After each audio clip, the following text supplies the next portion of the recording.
Now, Carrie Johnson, as she's now called, after marrying the Prime Minister at the weekend, has joined an elite club. It's not the political First Ladies, but the Third Wives Club. And we do have a member of the Third Wives Club in our presence today, which is our lovely Penny, of course. And there's an article being written, actually, this is why we had this discussion, by a journalist who is also a third wife, and saying how difficult it is to kind of move into a blended family, be accepted by everybody, the kind of tentative steps you tread, which I'm not a third wife, but, you know, yes, Eamon had children. And so it's a very delicate path to tread. Very, very delicate path.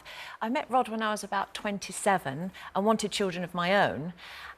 So I kind of came into not just falling in love with a man, but you have to really engage yourself with the whole family. And it was a big family. Very, very big family. Yes, 2 previous wives and another mother. So 4 mothers in all. I think we've got a picture of you all together, haven't we? I think this is 8 children.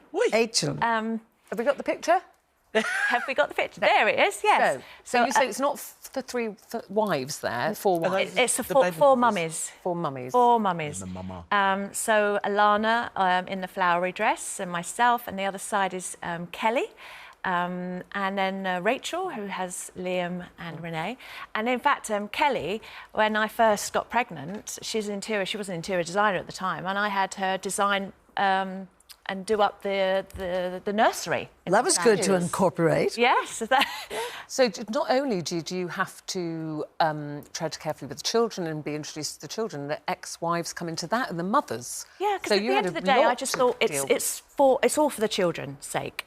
You know, I'm not going to necessarily bond with the exes and have a great relationship with them, but as long as we all get on well and we act like adults and respect one another, and the children because it's see for the that. children's sake.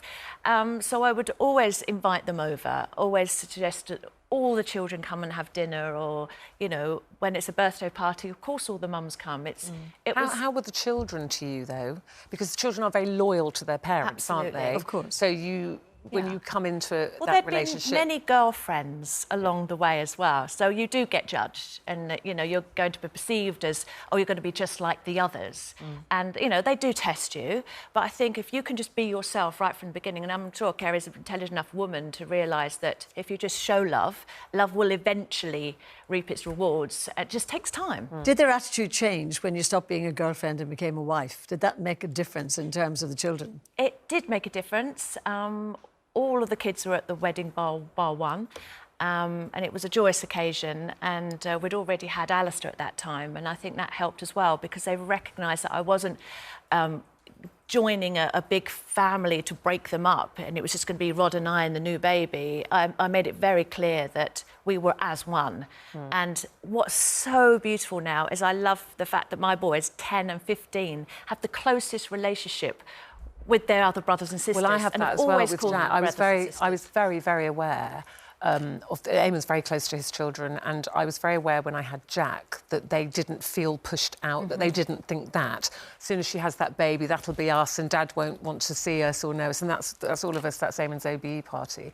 And Jack, although he didn't grow up with his older 2 brothers and sister, they're so close, and he turns to them for advice. They talk all the time, and it's so lovely. And I think that's because we maintained this kind of very civil, friendly. You know, I never tried to be their mother. That's the other thing as well. Absolutely. I think what it is, because they're the older children, they've lost that connection between their parents because they're not together. They hold it even tighter to the relationship with their younger siblings, even though they're half brothers and sisters. We never refer to them as that. So that their connection is stronger than most families, I feel. What do you think? I think it's important, whether it's the maternal side or the paternal side that's welcoming in a step parent. I think it's just really important for everybody to be on that same page when it comes to the children, whether it be to how you raise them, you know, how you speak to them, how you discipline them, and, you know, certain things like if you want to make a decision, do you have to phone that step parent, the parent, to ask their permission? And as long as the channels of communication are open,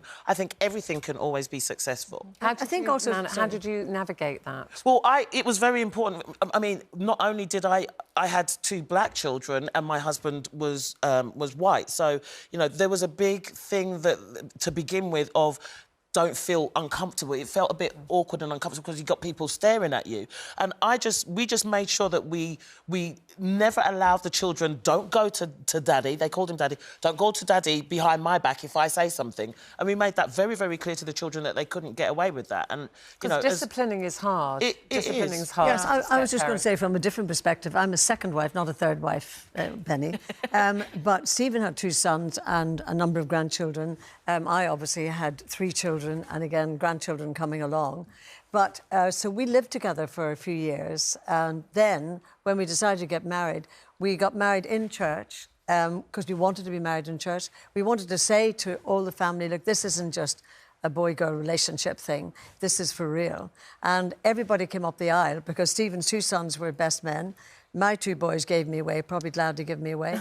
And all the grandchildren came up the aisle as well, and one was born the night before. How lovely. Oh, yeah. It's like we said, it's blending families, isn't it? Yeah. Blending families. Well, listen, we'd just like to say congratulations to Carrie and Boris Johnson. Yes, I thought she looked beautiful, Belle. I thought she looked beautiful. Many happy years ahead of you.